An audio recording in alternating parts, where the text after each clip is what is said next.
Welcome all of you for today's Srimad Bhagavatam session. We are discussing from first canto, chapter 10. Title of the chapter is Dwarka के लिए भगवान कृष्ण का प्रस्थान.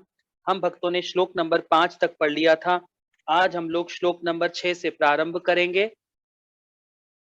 इस chapter में क्या कॉन्टेक्स्ट चल रहा है कि इसका टाइटल है द्वारका के लिए भगवान कृष्ण का प्रस्थान, क्योंकि अब जो कुरुक्षेत्र का युद्ध है वो संपूर्ण हो चुका है.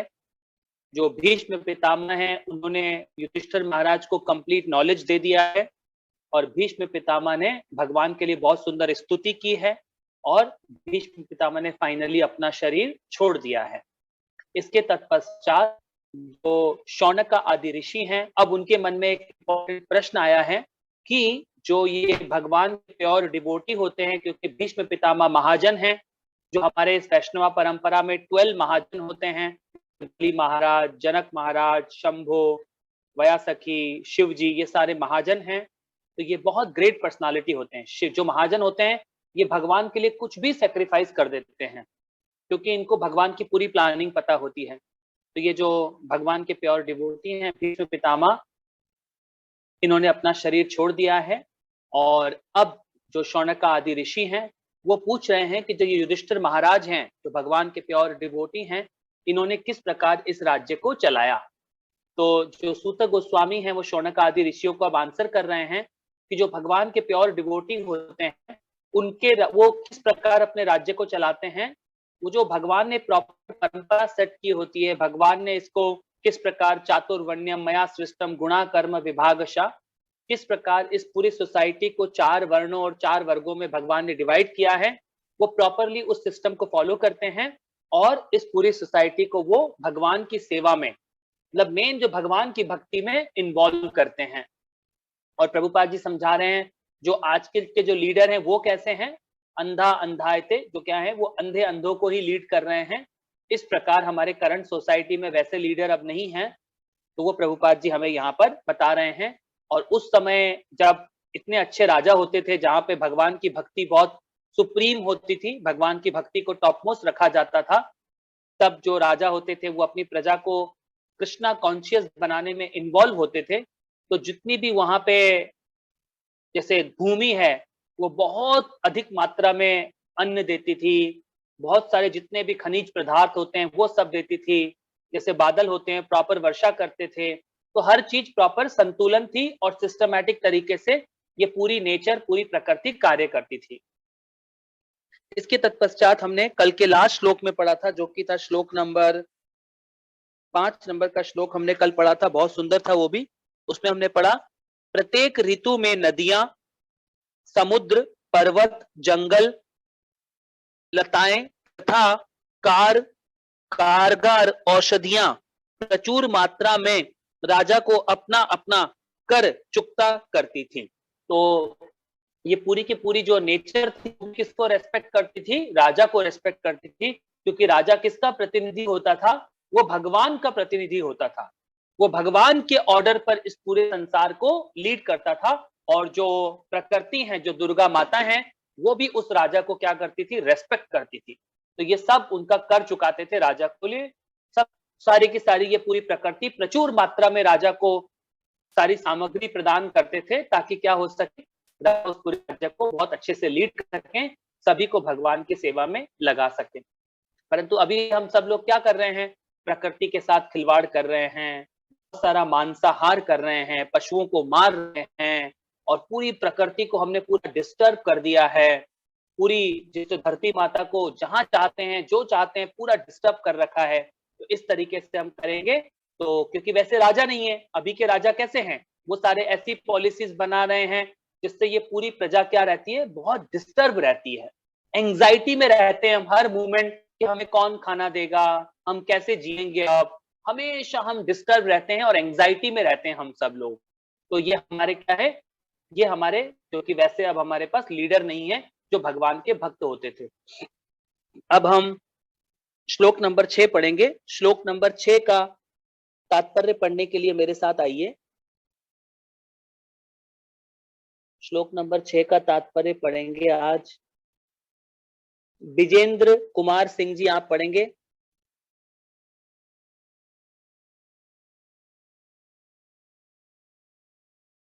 महेश, विजेंद्र कुमार सिंह जी को अनम्यूट कर दो।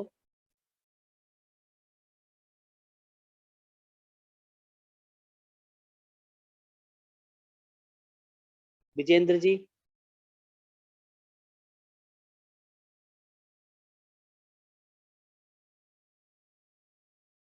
ओके, विजेंद्र जी लगता है बिजी हैं, तो नेक्स्ट कौन पढ़ेंगे?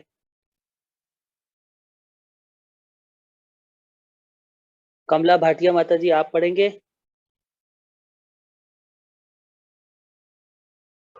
हाँ जी, हाँ जी। ठीक है माता जी। तो मैं पहले श्लोक पढ़ता हूँ, बहुत सुंदर श्लोक है। इसमें वो बोल रहे हैं, नाधयो व्याधरा क्लेश देवभूतात्म हेतवः अजात शत्रव भवना जंतुनाम रागी कर ही चेत।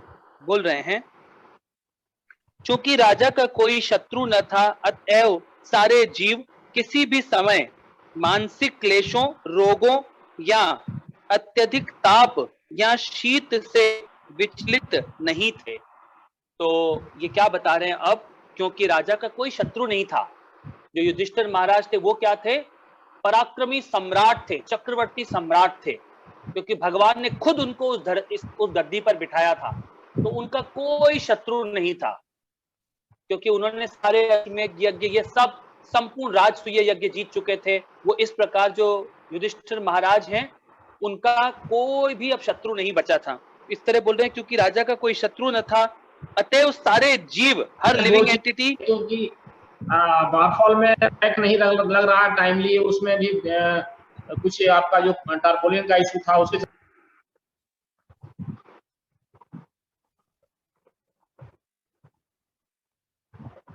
किसी भी समय मानसिक क्लेश, रोग या अत्यधिक ताप या शीत से विचलित नहीं थे। तो क्या होता था, ये जो प्रकृति है इसमें तीन प्रकार के हमने पहले भी पढ़ा है, हमारे ऊपर क्लेश, आध्यात्मिक क्लेशा, आधि भौतिक क्लेशा और आधि दैविक क्लेशा।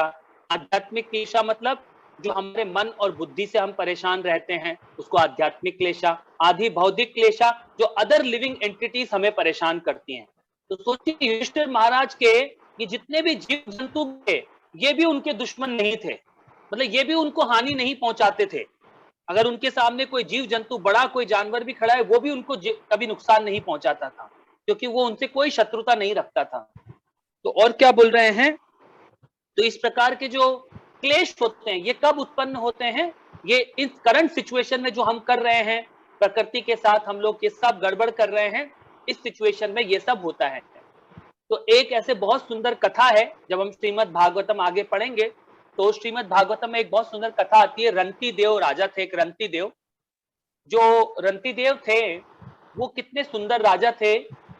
वो हर जीव के अंदर भगवान के दर्शन करते थे, हर लिविंग एंटिटी के अंदर, क्योंकि हमारे हृदय के अंदर एक तो हम बैठे हैं आत्मा, और साथ में परमात्मा भी बैठे हैं। तो वो इतने ग्रेट पर्सनालिटी थे रंती देव, वो सब के अंदर भगवान का दर्शन करते थे, और वो उसका भगवान की तरह ही सम्मान करते थे, हर लिविंग एंटिटी का। वो इतने ग्रेट पर्सनालिटी थे रंती देव। तो एक बार सारे देवी देवताओं ने सोचा इनकी परीक्षा ली जाए। तो जब रंती देव ने 48 दिन तक, रंती देव ने क्या किया? फास्टिंग किया, कंप्लीट फास्टिंग पर थे, 100% फास्टिंग।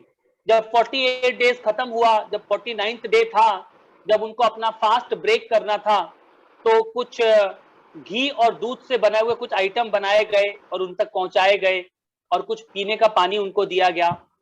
तो जब अब भगवान को उनकी परीक्षा लेनी थी, तो सबसे पहले उनके सामने जैसे ही वो खान अबाउट ईट दैट घी का आइटम वो खाने ही वाले थे, तो ब्राह्मण आ जाता है। तो ब्राह्मण आता है तो ब्राह्मण देवता बोलते हैं कि आई एम योर गेस्ट। तो वो क्या करते हैं, रंती देव अपना जो भी उनके सामने खाना आया था, उसका आधा हिस्सा उस ब्राह्मण को खिला देते हैं। तो ब्राह्मण अच्छे से खा के उनको ब्लेस करके चला जाता है। फिर दूसरी थोड़ी ही देर में वो शुरू करने वाले होते हैं, तो वहां पर एक और दूसरा जो बेगर होता है वो आता है, वो बोलता है I am also very hungry, आप मुझे कुछ दीजिए खाने के लिए। तो रंतीदेव क्या करते हैं, जो 50% बचा था उसका भी 25% उसको खिला देते हैं। अब सिर्फ उनके पास 25% बचता है। फिर एक जो होते हैं ना चांडाल टाइप के व्यक्ति होते हैं जो कुत्ते और इस तरह पालते हैं, तो वो भी भूखा हूं, जो उनके पास क्या करते हैं, लास्ट थोड़ा उन कुत्तों को खिला देते हैं और उसके जो मालिक था उसको भी खिला देते हैं। अब उनके पास थोड़ा सा लास्ट खाना बचा है, लास्ट में एक बहुत बड़ा जो चांडाल होते हैं उस प्रकार का व्यक्ति आता है, वो क्या बोलता है, बहुत भूखा हूं। तो रंतीदेव बोलते हैं चलो इसको मैं खिला देता हूँ, ये भी खिला देता हूँ। तो रंतीदेव उसको वो भी खिला देते हैं। अब रंतीदेव के पास सिर्फ एक गिलास पानी का बचता है। तो जैसे ही वो अबाउट टू ड्रिंक, उसी समय एक और बेगर आता है, बोलता है मैं बहुत प्यासा हूँ, मैं बहुत प्यासा हूँ। तो रंतीदेव बोलते हैं, उसका रेस्पेक्ट करते हैं, क्योंकि हर जीव में वो भगवान के दर्शन करते हैं। बोलते हैं चलो इस जीव को ये पानी पिलाते हैं। तो वो गिलास पानी वो रंतीदेव उस जो थर्स्टी व्यक्ति था उसको वो भी पिला देते हैं। अब Rantidev about to die now, क्योंकि उन्होंने इतने समय से कुछ खाया नहीं है और कुछ भी उनके पास नहीं है, और उन्होंने जो खाना खाया था वो भी सबको बांट दिया है। जैसे वो अबाउट टू डाई, वो मरने की स्टेज पे आ गए हैं रंतीदेव, तुरंत उनके सामने फिर ब्रह्मा जी, शिव जी सब प्रकट होते हैं। बोलते हैं आप परीक्षा में 100% पास हुए हैं, अब हम आपको सिर्फ देखना चाहते थे कि आप कितने ग्रेट पर्सनालिटी हैं। तो ये जो इस प्रकार, और फाइनली वो उनको ब्लेस करते हैं भक्ति के लिए और वो डिवोशनल सेवा के लिए। सारे के सारे कौन कौन आते हैं उनके सामने, शिव जी आते हैं, जो पहले जो दूसरे जो ब्राह्मण बन के आए थे वो ब्रह्मा जी उनके सामने अपीयर हुए थे। तो इस तरह जो बड़े बड़े ग्रेट देवी देवता फिर उनके सामने आते हैं कि हमने आपका टेस्ट लेने के लिए सब प्लानिंग किया था। तो रंतीदेव उसमें अपने एग्जाम से पास होते हैं। तो जो इस प्रकार के राजा होते हैं वो क्या करते हैं, अपनी प्रजा को कभी कोई नुकसान नहीं पहुंचाते। वो क्या करते हैं, वो हर लिविंग एंटिटी के अंदर परमात्मा के दर्शन करते हैं। जब वो इस प्रकार अपने सभी जो उनके प्रजा है उसको इस प्रकार वो ट्रीट करते हैं अपनी प्रजा को, तो ये जो पूरी नेचर है, ये जो पूरी प्रकृति है, ये बहुत खुश होती है। सारे जीव उस राजा से बहुत खुश थे, इसीलिए तो बोलते हैं कि नहीं, राम राज्य होना चाहिए। क्यों होना चाहिए राम राज्य, क्योंकि भगवान श्री राम वो खुद भगवान ने सब सेट किया था। इसी प्रकार भगवान ने अभी युधिष्ठिर महाराज को जो गद्दी पर बिठाया है, ये युधिष्ठिर महाराज कैसे हैं, ये हर लिविंग एंटिटी को चाहते हैं कि भगवान की सेवा करें और इस भौतिक संसार से निकल जाए। तो इस प्रकार के जो ग्रेट पर्सनालिटी होते हैं इनसे कोई भी शत्रुता नहीं रखता है। ये किसी के कोई शत्रुता होती नहीं है इनकी। ये तो सिर्फ भगवान के आज्ञा का पालन करते हैं और जैसा भगवान सिस्टम बनाते हैं वो उसको फॉलो करना चाहते हैं। आइए अब इसका तात्पर्य पढ़ते हैं। माता जी आप इसका तात्पर्य पढ़िए। तात्पर्य। श्रील प्रभुपाद जी की जय। मनुष्य के प्रति अहिंसक होना तथा दीन पशुओं का शत्रु या हत्यारा बनना शैतानों का काम है। इस युग में दीन पशुओं के प्रति शत्रुता दिखाई जाती है, फलत बेचारे प्राणी सदैव चिंताकुल रहते हैं। इन दीन पशुओं की प्रतिक्रिया मानव समाज पर लादी जा रही है, अतएव व्यक्ति रूप में समूह या राष्ट्रीय स्तर पर मनुष्यों के बीच सदैव शीत या गर्म युद्ध का तनाव बना रहता है। महाराजा युधिष्ठिर के काल में पृथक पृथक राष्ट्र न थे, भले ही भिन्न भिन्न अधीनस्थ राज्य थे। सारा संसार एकता के सूत्र में बंधा हुआ था और सर्वोच्च नेता युधिष्ठिर जैसा प्रतिष्ठित राज होने के कारण सारे निवासियों को चिंता, रोगों तथा अत्यधिक ताप तथा शीत से मुक्त रखता था। वे न केवल आर्थिक रूप से संपन्न थे अपितु शरीर से स्वस्थ थे और अलौकिक शक्ति से अन्य जीवों के प्रति शत्रु भाव से तथा दैहिक एवं मानसिक कलेशों से विचलित नहीं थे। बोगला में एक कहावत है कि बुरा राजा राज्य को बिगाड़ देता है और बुरी गृहिणी परिवार को यही सत्य यहाँ भी लागू होता है। चूंकि राजा पवित्र था और भगवान तथा मुनियों का आज्ञाकारी था, चूंकि उसका कोई शत्रु न था और वह भगवान का मान्य प्रतिनिधि था तथा उनके ही द्वारा संरक्षक था, अतएव राजा के संरक्षण में सारी प्रजा एक प्रकार से भगवान तथा अनेक वैद्य दूतों के प्रत्यक्ष संरक्षण में थी।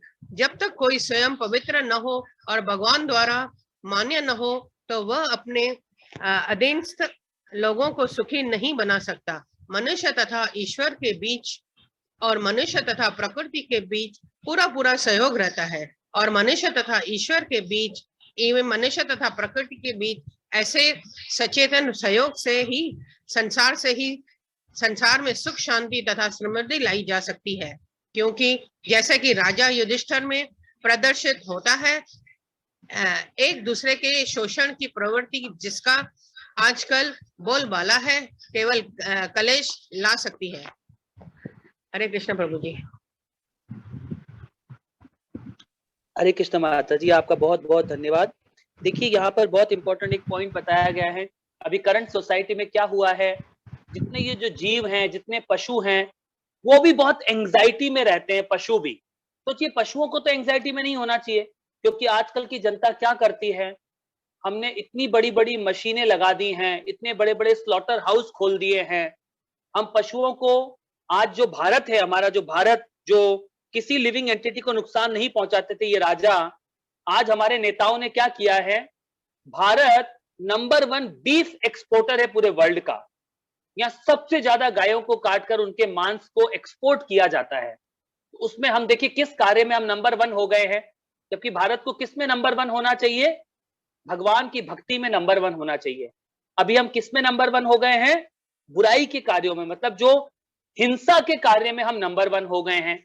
अब हम हिंसा के कार्य में नंबर 1 रहेंगे तो क्या होगा उस देश के साथ, वो देश तो परेशान रहेगा। आप तो इसीलिए हमारे जितनी भी जनता है वो छोटी छोटी चीजों के लिए, जो होते हैं ना, क्या बोलते, गधे की तरह परेशान रहती है, कहां खाना है, कहां सोना है। ये सबसे बड़ा प्रॉब्लम है, क्योंकि हमने सुप्रीम पर्सन को क्या किया है, हम सुप्रीम पर्सन की अधीनता को स्वीकार नहीं करना चाहते। इसीलिए हम इस भौतिक संसार में हमेशा एंजाइटी में रहते हैं और हमेशा हम बहुत परेशान रहते हैं, सिर्फ एंजाइटी में रहते हैं, हमेशा स्ट्रगल करते रहते हैं। तो ये सब किसके नतीजे हैं, ये सब जब हम अपने आप को इंडिपेंडेंट होकर इस प्रकार सारे के सारे गलत कार्यों में इन्वॉल्व होते हैं, इसीलिए हम सब लोग परेशान रहते हैं। अगर हम में से जो भी कृष्णा की अधीनता को स्वीकार करते हैं, भगवान का नाम जब बहुत अच्छे से करते हैं, आप उसको राइटिंग में ले लीजिए इस भागवतम से, आपका जीवन बहुत शांति पूर्वक निकलेगा।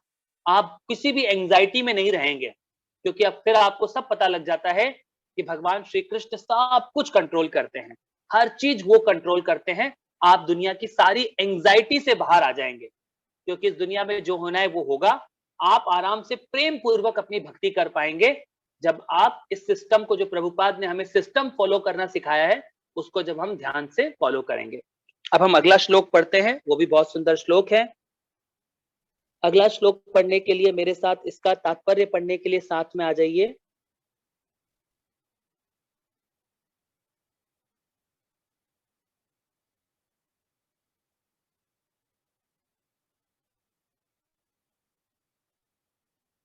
माधवन महाजन को अनम्यूट कर दो महेश, जो गुरदासपुर से हैं माता जी। माता जी आप पढ़ेंगे?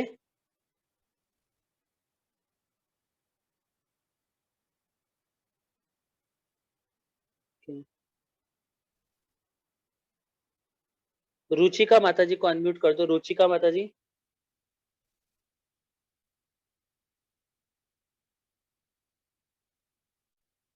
रुचिका माता जी। जी गुरु जी। यस माता जी।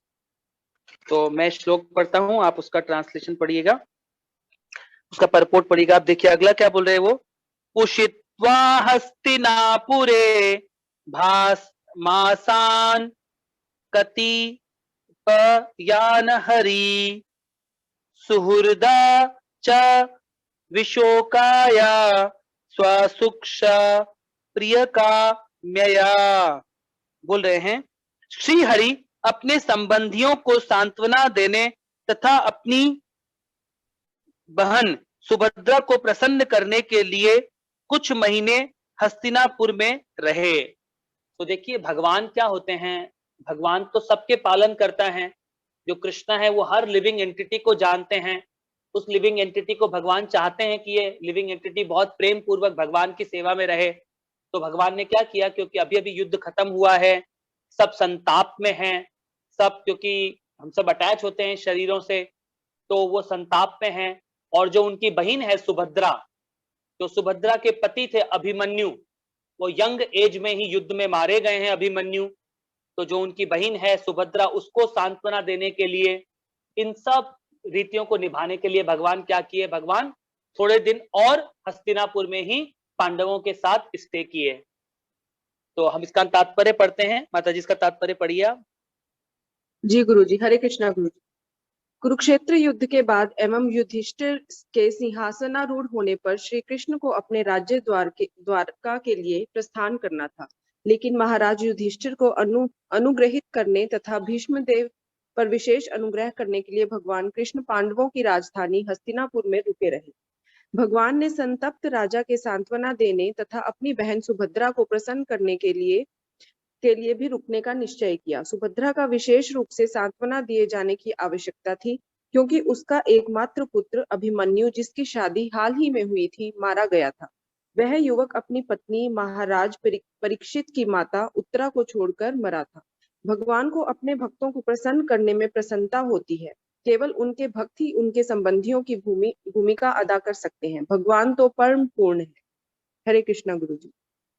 हरे कृष्ण माता जी। तो जो भगवान हैं उनको सब सिचुएशन पता होती है, और भगवान तो हर चीज में कंप्लीट हैं। तो वो जितने भी यहाँ लोग हैं उनके साथ कुछ समय और रहना चाहते हैं भगवान। और ये युधिष्ठिर महाराज ने उनसे रिक्वेस्ट किया था कि भगवान आप कुछ समय और हमारे साथ रहिए।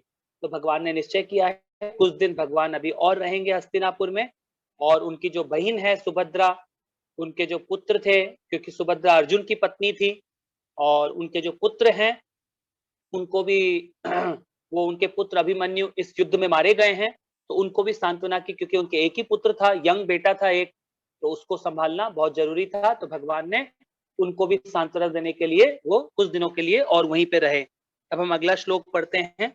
अगले श्लोक का तात्पर्य मेरे साथ पढ़ने के लिए आ जाइए। अगला श्लोक का तात्पर्य पढ़ेंगे चंद्रा आर माता जी, चंद्रा आर।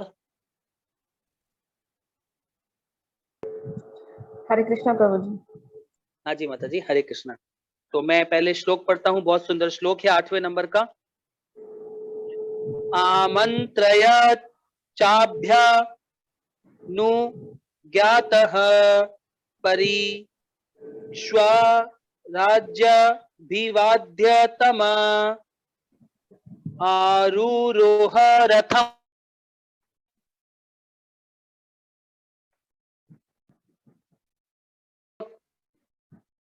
आदितः। बोल रहे हैं तत्पश्चात जब भगवान ने प्रस्थान करने की अनुमति मांगी और राजा ने अनुमति दे दी, तो भगवान ने महाराज युधिष्ठिर के चरणों में नतमस्तक होकर प्रणाम किया, और राजा ने उनको गले लगा लिया। इसके बाद अन्यों द्वारा गले मिलने एवं नमस्कृत होकर वे अपने रथ पे आरूढ़ हुए। तो देखिए यहाँ पर क्या है, इवन दो भगवान तो सुप्रीम भगवान है, फिर भी राजा की पोजीशन क्या बता रहे हैं यहाँ। तो देश का प्रतिनिधि होता है, जो राजा होता है तो क्या होता है, वो सबसे टॉप मोस्ट पोजीशन रखता है। तो भगवान ने भी जाकर युधिष्ठिर महाराज को प्रणाम किया है। ये देखिए भगवान क्या कर रहे हैं, हमें किसको रेस्पेक्ट देना है ये सिखा रहे हैं हमारे जीवन में। तो इस प्रकार हमें अपने से बड़ों को कब कैसे रेस्पेक्ट देना है वो बहुत इंपॉर्टेंट पॉइंट होता है। और सबसे हाईएस्ट रेस्पेक्ट हमें किसको देना होता है, जो सबसे बड़ा ग्रेट वैष्णव हो ज्ञान में, जो सबसे बड़े भगवान का भक्त होता है, उसको सबसे बड़ा रेस्पेक्ट दिया जाता है। जैसे कि जो श्रीला सुखदेव गोस्वामी थे, क्योंकि वो क्या थे, वो ज्ञान में सबसे टॉप मोस्ट थे। श्रीला सुखदेव गोस्वामी जन्म से ही लिबरेटेड थे। जब वो जहां पे परीक्षित महाराज बैठे हुए थे असेंबली में, वहां सारे बड़े बड़े ग्रेट भगवान खुद बैठे हुए थे, नारद मुनि, अंगिरस, बड़े बड़े ग्रेट पर्सनालिटी बैठे हुए थे। वहां पर भी जब श्रीला सुखदेव गोस्वामी ने नग्न अवस्था में उस सभा में एंट्री की, तो सारे के सारे लोग खड़े हो गए, नारद मुनि भी खड़े हो गए उनके सम्मान में, क्योंकि ये कौन है, सुखदेव गोस्वामी कौन थे, जन्म से ही लिबरेटेड थे और ये को भागवतम के टॉप मोस्ट उनके पास ज्ञान था। तो हमें भी हमारे जीवन में, ये तो भगवान क्या है, भगवान ये एग्जाम्पल सेट कर रहे हैं कि हमें जो राजा होता है, जो प्रतिनिधि है इस पूरे देश का, उसको क्या करना चाहिए, सम्मान करना चाहिए। तो भगवान युधिष्ठिर महाराज भी उनका सम्मान कर रहे हैं और अब युधिष्ठिर महाराज अपने रथ पर बैठकर द्वारका के लिए प्रस्थान करने वाले हैं। तो माता जी आप इसका तात्पर्य पढ़िए। जी प्रभु जी। महाराज युधिष्ठिर भगवान कृष्ण के बड़े फुफेरे भाई थे, अतएव उनसे विदा होते समय भगवान राजा के चरणों में नतमस्तक हुए। राजा ने छोटे भाई की तरह उनका आलिंगन किया। यद्यपि राजा भली भांति जानते थे कि कृष्ण पूर्ण पुरुषोत्तम भगवान है। भगवान को प्रसन्नता दे होती है जब उनका कोई भक्त उन्हें प्रेम में अपने से घटकर समझता है। भगवान से बढ़कर या उनके समान अन्य कोई भी नहीं है, तो भी वे अपने भक्तों द्वारा छोटा समझे जाने पर प्रसन्न होते हैं। ये सब भगवान की दिव्य लीलाएं हैं। निर्विशेषवादी भगवत भक्त के द्वारा निभाई जाने वाली अलौकिक भूमिका को समझ नहीं सकते। तत्पश्चात भीम तथा अर्जुन भगवान को गले मिले, क्योंकि वे समवयस्क थे, लेकिन नकुल तथा सहदेव ने उन्हें प्रणाम किया, क्योंकि वे उनसे छोटे थे। यस माता जी, आपका बहुत बहुत धन्यवाद माता जी। तो देखिए ये सब भगवान पूरा सिस्टम बता रहे हैं कि हमको किसको सम्मान करना चाहिए, किसको गले लगाना चाहिए और किसको क्या करना चाहिए, किसको उनको प्रणाम करना चाहिए। तो हमारे जीवन में भी हमें ये बहुत इंपॉर्टेंट प्रिंसिपल सीखना होगा कि हमें जो हमारे बड़े हैं उनका किस प्रकार सम्मान करना चाहिए और छोटों को किस प्रकार हमें सपोर्ट करना चाहिए हमारे घर में। अगर हमारे घर में भी इस प्रकार हमारे छोटों को बहुत सपोर्ट करेंगे, हर चीज में उनके सामने रहेंगे, तो वो क्या करते हैं, फिर आपका जीवन भर आपको अच्छे से रेस्पेक्ट करेंगे, अच्छे से आपको सिस्टमैटिक तरीके से जो रेस्पेक्ट मिलना चाहिए वो रेस्पेक्ट देंगे। नहीं तो क्या होता है, छोटे जब देखते हैं कि ये बड़े वाले ही गलत हैं तो हमको करने की क्या जरूरत है। इसीलिए आजकल के जो करंट परिवार हैं झगड़े क्यों हो रहे हैं, तो प्रिंसिपल हम लोग फॉलो नहीं करते हैं। जब हम लोग ही प्रिंसिपल फॉलो नहीं करते तो हमारे छोटों से हमें कोई उपेक्षा नहीं रखनी चाहिए कि वो इस प्रकार के प्रिंसिपल फॉलो करेंगे। तो ये भगवान स्वयं दिखा रहे हैं कि किस प्रकार हमें सिस्टमैटिक तरीके से प्रिंसिपल्स को फॉलो करना चाहिए। तो आज की कथा को हम यही विराम करते हैं।